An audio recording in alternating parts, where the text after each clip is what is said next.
Let's talk about this tragic event where a suspect by the name of Bianca Ellis went on a psychotic, murderous rampage and attacked a woman and her 3-year-old child and killed the 3-year-old child in a grocery store completely unprovoked and out of the blue.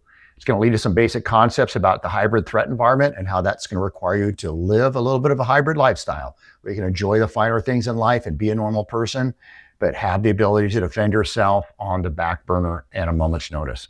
There are going to be some significant awareness issues here and some issues about getting into action and avoiding those victim pitfalls. And ultimately, we're going to talk about having a dimmer switch and an on-off switch for your aggression and your violence so that you can act immediately when things like this unfortunately happen. Ellis is accused of randomly following Margot and Julian Wood out of a North Olmsted Giant Eagle last summer and stabbing them in the parking lot. 3-year-old Julian died from his injuries. Margot Wood took the witness stand on Wednesday. She recounted the traumatic details of the attack.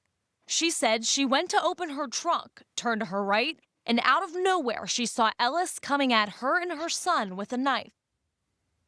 I couldn't believe this was happening. It was so fast. She said Ellis stabbed Julian in the side of the face before stabbing her. He stabbed the back of the trunk of a car, and I got scared. But when I was pushing the car back, it fell over. And then she came at me. Wood said she did not know or ever see or talk to Ellis before the incident. Okay, let's talk about a few issues from this incident. The first one is that guns are not the problem.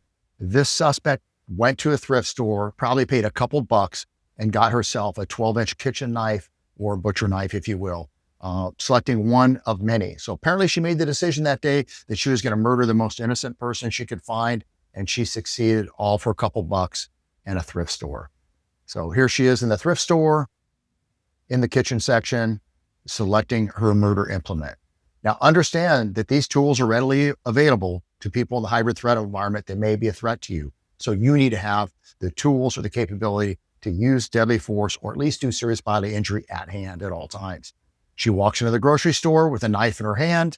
Nobody notices. Probably passes by dozens of people. And I can forgive a few people because they're focused on other things. But to go through an entire store of completely unaware people with a 12-inch butcher knife flashing in the light like it is, casually strolling around without notice, is unforgivable. These people have lost their survival sense. Here's her first encounter with the victims, and you see her do that 180. So that's a predator behavior. They go past you, then they turn around and then they pace you or follow you, just like this. And you should pay attention to that. Unfortunately, the mother in this case never looked around, never developed a baseline, and did nothing other than look straight ahead as she shopped. So now that she's been bypassed once, she's been selected, the suspect here uses multitasking where she acts like she's shopping, but she really isn't. She waits around, she sees the victim, and then closes down with the victim as the victim starts to leave the store here. Again, a massive knife in her hand the whole time, and unfortunately, the mother never noticed a thing. And in this final scene here, you see the police approach the suspect who was basically unmolested. Nobody stopped her. Nobody was able to interfere in the crime, and nobody was able to capture her later. But then she just basically surrendered to the police. And if you look closely, you can see the knife down by her side there. So she was perfectly able to walk away from this, which is also a sad state of affairs. Let me address a few sad facts from the mother's testimony in court. And again, I absolutely feel for this woman. As someone who has children, I can only imagine how she feels seeing her 3-year-old basically stabbed to death in front of her. It's so horrific, it's hard for even me to talk about it. One thing that does get to me is when I see crimes and violence, especially, or injury to children. And that's one of the things that has always bothered me and should bother any good person. Let's talk about some key things from the victim's testimony here. Now, first of all, you know from any of my training courses that I talk about victim situations where victims typically will relay that they didn't see it coming, they couldn't believe what was happening, and they didn't know what to do.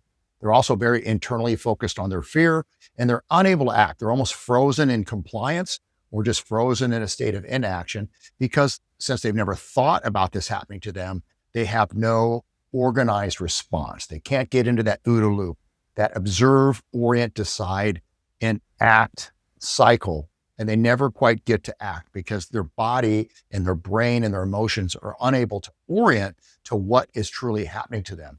And they have that state of disbelief, which causes a major delay in their ability to respond. And you hear the mother relay all these things. She couldn't believe it was happening. She believed that the suspect came out of nowhere, when we know that the suspect walked around a packed, busy grocery store with a 12-inch knife in her hand, casually flinging it about as she walked. And we know the mother never looked around to any degree that I could determine. And in fact, the suspect not only did a 180 and followed the mother, she walked past the mother, positioned in kind of an ambush position, and then vectored to close down with her. And the mother's a good person. She never thought that anybody would ever attack her 3-year-old at a grocery store. And she exhibited some of those victim behaviors. She's made it her whole life with ever probably thinking about the fact that she might have to violently defend herself and her child. You also hear her talk about how she was so afraid, and that was her focus at the time, instead of being externally focused on solving the problem. And now this was an ambush attack. She may not have been able to stop the first initial attack, and because she lacked the awareness to do it. But once it was on, I mean, that's when you need to have that dimmer switch and on and off switch when it comes to violence.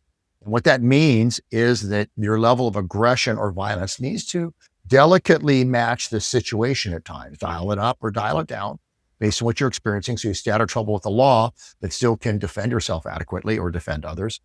And then you have to have that on-off switch.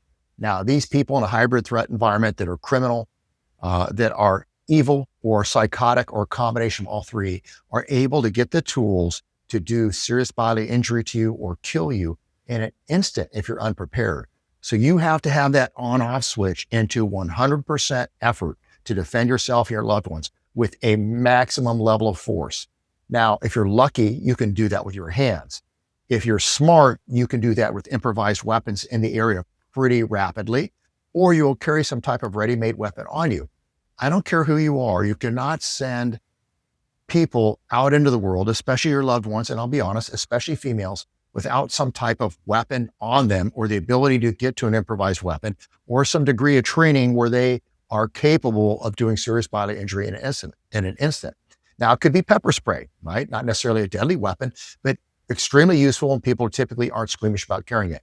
It could be some type of pocket knife or a fixed blade knife, which is even better, but sometimes people aren't comfortable carrying those. It could be something like a tactical pen, which isn't the best thing to have, but it's something people might carry, and it's better than nothing. Or of course, you could escalate all the way to a firearm, and the majority of states allow constitutional carry nowadays. So those are all of your options. Don't send your loved ones out into the world without having that capability to some degree, whether it's their hands, improvised weapons, or ready-made weapons they have in and around them at all times. But more important than that is the awareness to get that tool into action. And that was missing here, sadly.